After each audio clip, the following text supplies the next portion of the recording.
think it's been really cool when people come up to us and say, that you're inspired by anything that we do. Certainly, we've been so inspired by so many other people. So I want to go there as we close out. Your biggest source of inspiration. I'll start with you, Chiney, and it can be she's like, it's always me. Fine, I'll start with Gary. Let's put Gary on the spot. Yeah, there we go. Your biggest source of inspiration, and it better be a woman. And it can be an athlete. It can be anybody that inspired you. Because listen, we joke, Gary, you are a man, but you are still a man of color who has navigated this space where there aren't a lot that look like you. And so who has inspired you? Oh, it's my mom. Yeah, 100%. I joked on SportsCenter a couple of weeks ago when there was a Korean player for the Giants making his debut, and in his debut he hit a home run, and there was a Korean broadcast call on it, and I was like, as a fellow countryman, please let me translate this for you, coming from a Korean household, and I said, oh, this home run is great, but your parents say you still should have been a doctor, and you still should have been a lawyer. In the off season, please go get your master's degree, but this'll do for now. And I think all of us sort of have a shade of that upbringing, right? We are against the odds right from the jump because of the positions that we came in or come from or ascending to. So yeah, my mom always, she does the compliment sandwich, right? Gary, that was a great SportsCenter. I hope you don't wrinkle your forehead next time. And and then she ends it with a compliment, a motherly compliment. So I'm 37 years old and I'm still in the pursuit of, making sure my mom and my dad, who came up with nothing. My dad was, military, fixed income. My mom immigrated from South Korea. She's first generation from here. So it's just a daily pursuit of making her proud. And if I'm making her proud, I'm hoping there's another handful of people who are like, yeah, this guy's all right. That's awesome. So it's my mom. But as you already know, that's awesome. But as you already know, Gary, you won't make her proud till you give her a grandchild. So or get a master's degree. So or that. whichever was first. All right, Chiney, I gave you time. Yeah, I mean, this one's easy because it's near and dear to my heart. It's my big sis, Chiney Ogwumike, and my other sisters as well, Chisom and Arama. My sister is truly a trailblazer, and a lot of people ask, Chiney, you and your sister are super successful on the court. You guys must have had those amazing backyard battles, just, fighting against each other. I was like, no, we've never played against each other until I became a pro. And that shocks a lot of people. And I always tell people that my first time playing basketball was, we went in, and at first, ironically, our first sport was gymnastics. And my mom's coworker came and said, you girls are way too tall for gymnastics. Put them in basketball. And I always joke, uneven bars. I never made it over the uneven bars because my legs were so long, my butt hit the floor, and I never had traction. Long story short, we went to basketball. That first practice, we were wearing jean shorts, sneakers, glasses, looking like the immigrant kids coming in while everyone's cool in Adidas and Nike and all that type of stuff. And Nneka's first shot didn't just go over the backboard, it went over the scoreboard over the backboard. We didn't know basketball. Yeah, come a long way. She actually, I think, has a record for most made shots in the WNBA now in a row. So shout out to her in 2016 MVP season.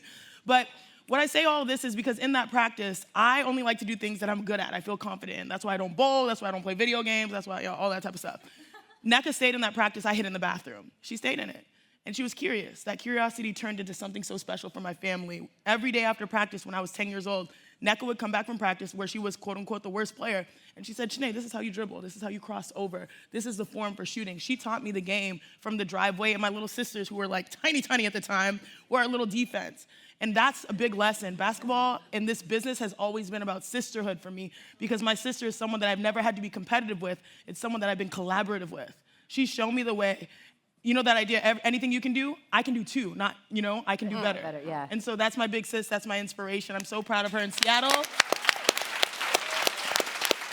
Chiney has the most impressive family. Her other little sister just was a medical doctor, just was a doctor. Yeah, just yesterday. Incredible. Yesterday. Yeah. Greatness in the family. All right, Trey. Just a bunch of underachievers, huh? I'm the underachiever. It's she's a doctor. What are you doing today? You're just talking on TV about basketball? Hi, Mom. Talking about sports.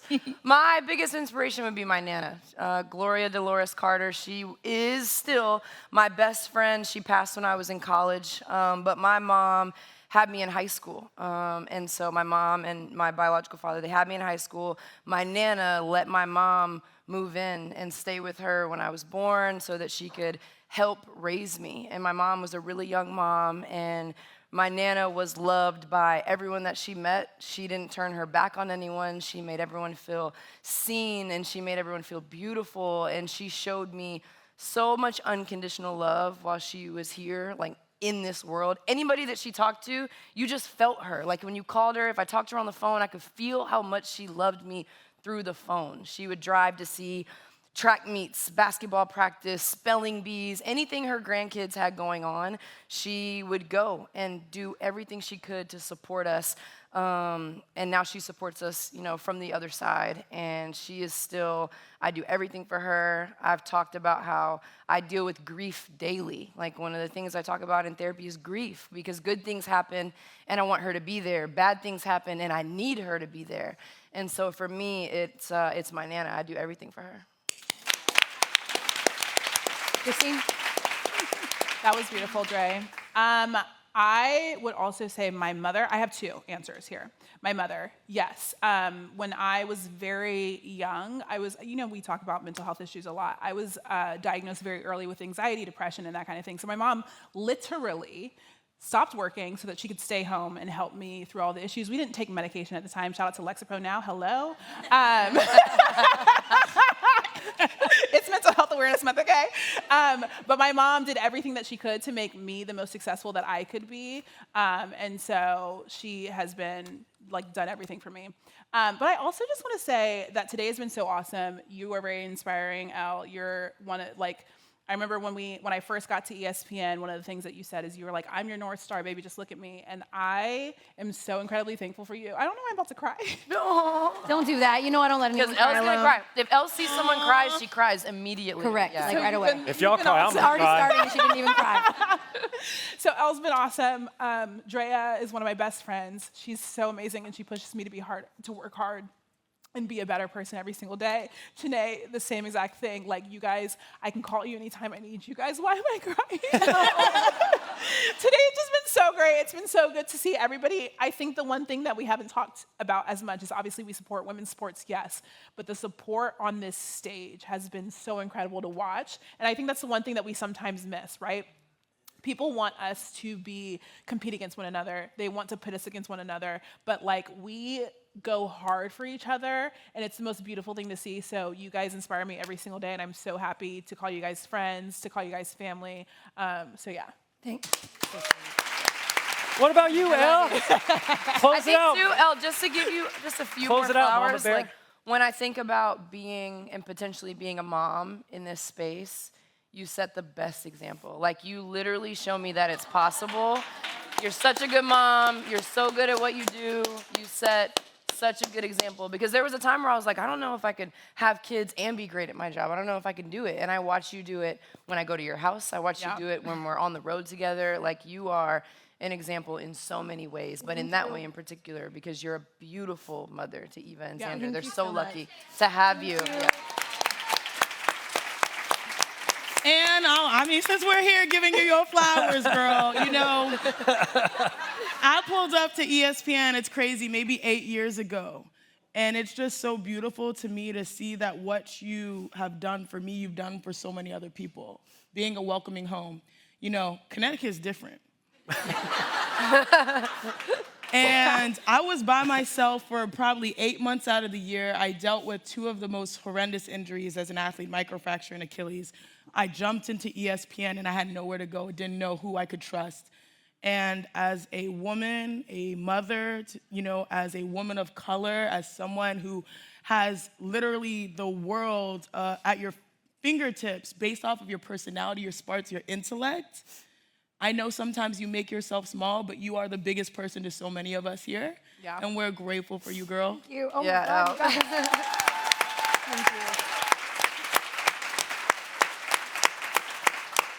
As you can tell, Drea hit a nerve because I'm feeling a lot of guilt right now. I'm going to be working on Mother's Day. I won't even see my kids, but I think there's so many lessons and values that we teach our kids too, like what mothering actually is and redefining it every day. And like so many of you took time away from your family today. That's not lost on us. So thank you for that. But I think showing our young girls sacrifice, professionalism, all of those things are important as well. And I was going to say twofold as well. My source of inspiration is my sister, who is differently abled. She's deaf. She's a Black, deaf, gay woman living in a space where she has always unapologetically been herself, and she's the real star of our family.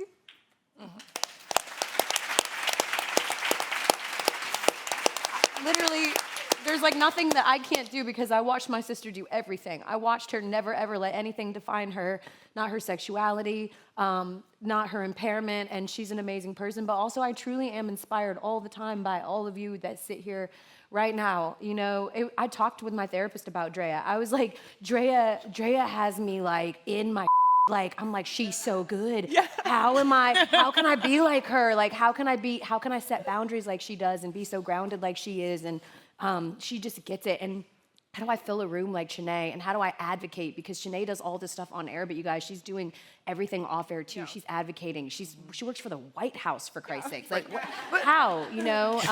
And she's carried herself like so incredibly well. It's hard to be good at one thing. She's great at two incredible, like I just don't know how she's got enough talent in her body to hold it. And Christine just works so hard and just keeps her head down and is such a light. I told her this, I spent some time with her yesterday just because we never get a chance to catch up, and I said, you make me feel better when I talk to you. Like, I feel full when I get to experience a little bit of time with you. And Gary, you fall into that too. Like, you make doing this show an absolute pleasure for me. When I'm tired, when I'm cranky, when I've worked a ton, you carry me when I need to, and you're just amazing. And then when I need a little comic relief, you go on a whole rant about all the hot guys in sports. Like, this dude objectifies men more than the women do. So. All I'm saying is Roma Dunze, all right, not just a top 10 pick in the NFL draft. He's like a top 10 pick across the board. He's a 10. I told my girlfriend that too, by the way.